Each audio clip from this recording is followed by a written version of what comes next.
Hey guys, Jason Husky here.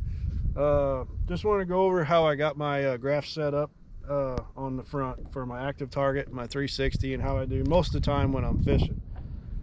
So as you can see here, I have my 16-inch, I have my active target, and then I have a split screen with 2D sonar and mapping, and then my 360 up here.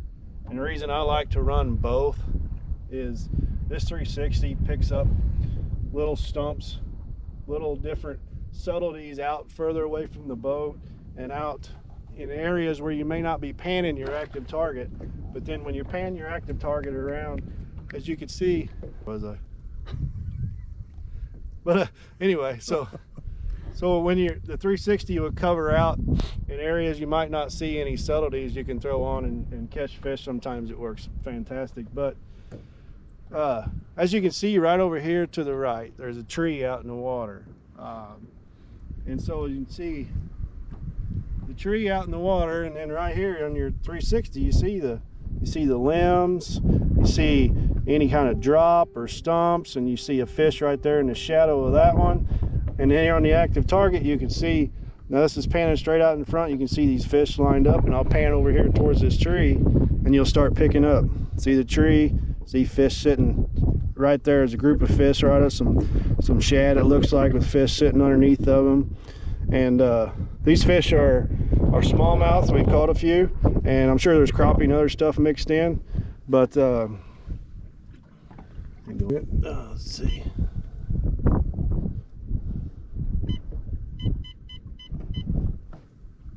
And that's better if you want to do that tree thing again. Better? Yeah, you see the tree there now. Yeah, so you can see on the 360, you can see this tree, and of course that's the shadow of the tree. And anytime you see a dot in the shadow, that's always a fish. You see these little bright spots right here, those are fish also. There's like I said, the big trees right here on the right.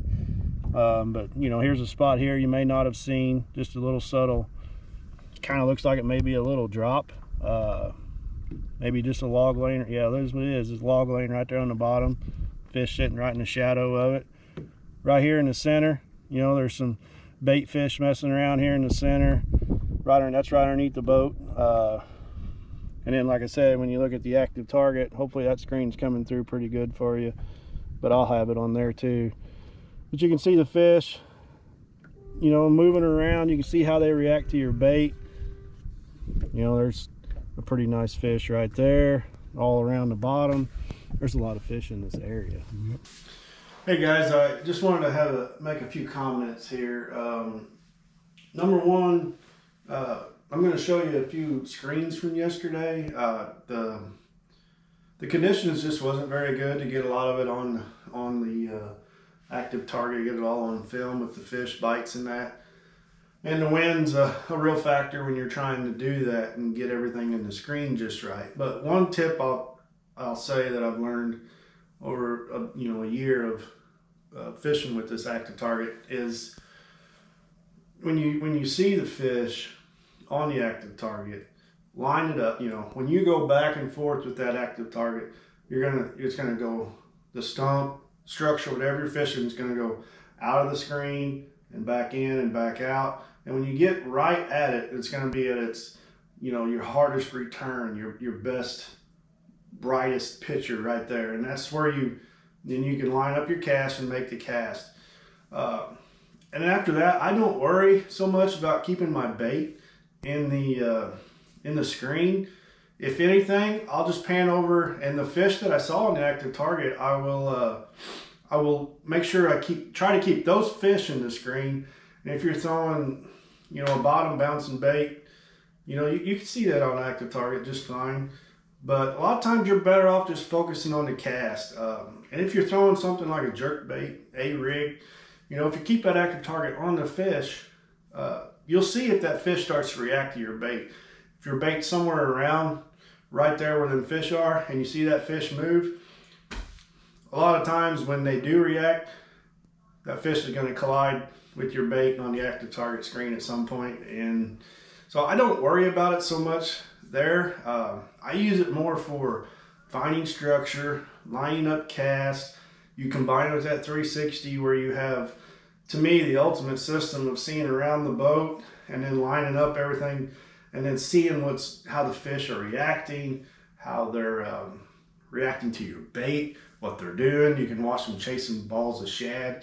And I'll try to get more of this stuff on video during the winter, usually my favorite time to do it, and just show you guys a little bit more of what I try to look for. But yesterday, like I said, just wasn't set up real well to do that.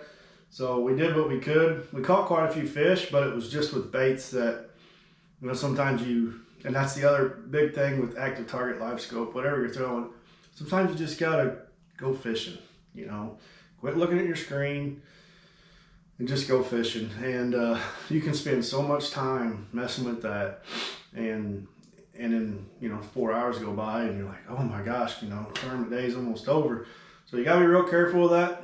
Everybody has their own, you know, ideas of what you need to do there. So sometimes I don't shut it off because I still like to see if there's fish in the area, and that's the big thing. It does show you. It shows you what's swimming around. It shows you how stuff's reacting. It shows you there's balls around, balls of shad.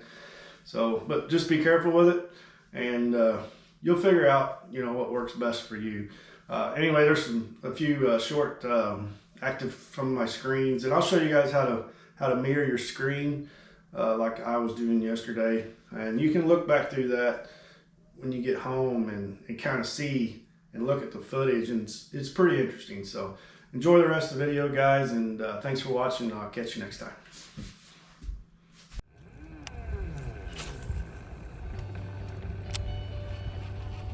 Fish right there, bud. Mm-hmm. We got a little bit of ripple in the water. Yeah. Big old cursor around here. Right there is your stump. See the fish sitting on the back side of it.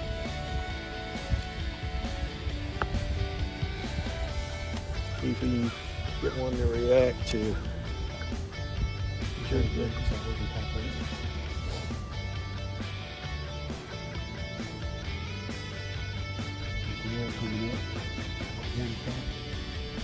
You can roll them all around through here.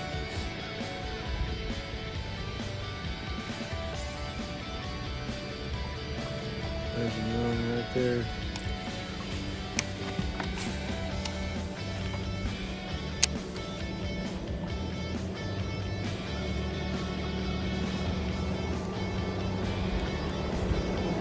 There's my jerkbait.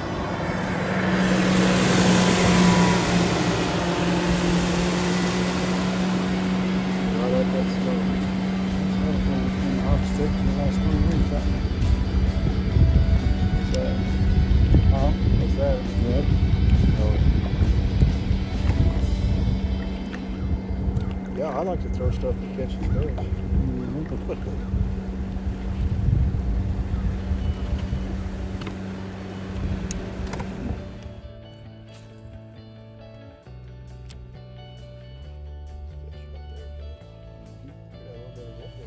Hey guys, so on this screen here, on the active target, we're looking at the old river channel coming up and the lip of the river channel. You can see that defined lip out there, and there's a stump. There's a few stumps actually. The stump's right on the edge, and you can see right behind that stump, you see those two dots. Those are bass. We know because we actually caught one of them. But that's kind of what I look for a lot, and I use that active target to line up the drop. You know, I try to stay about 30 or 40 feet off that drop if I'm actually fishing that drop, because then you know your cast is going to be up on top, and you'll have enough line out to where your bait won't pendulum off when you drop off that final lip there. But pan that trolling motor back and forth and get that cast lined up to where you can make an accurate cast on that stump. And you can see here upcoming pretty quick, you'll see right there at the top at about 4 foot down, you'll see my jerkbait coming across the top of them stumps. And you'll actually see on this cast one follow it in, one react right when I got past that stump, and we threw back in there and caught that fish. but it seems like you got to have multiple fish for them to get them to react. I haven't quite figured out how to get those single fish to react, but I'll show some more screens here in a second, guys.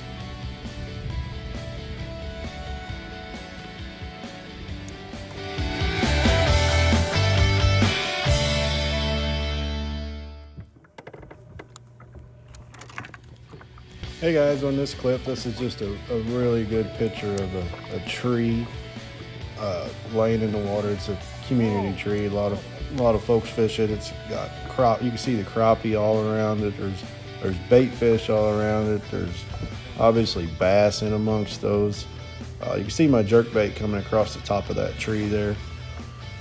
The fish were kind of sitting on the bottom. It was later in the day, and there was some meandering around, but a lot of the fish were on the bottom, and I couldn't obviously get my jerkbait down there. But I wanted to show you guys this really good picture of a tree on the active target with fish swimming around it.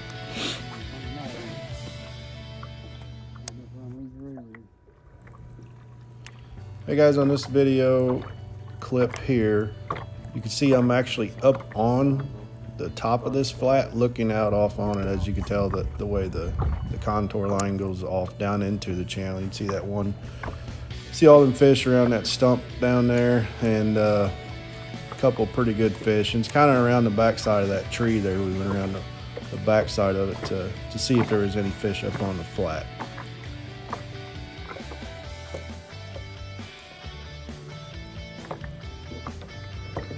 Hey guys, on this video, this is just a really good view, looking down off and seeing a tree down there. One thing I want to mention, guys, when you get in that 8 foot or less, a crappie or a bluegill looks like a 5-pounder, so be careful of that when you get in that shallow water.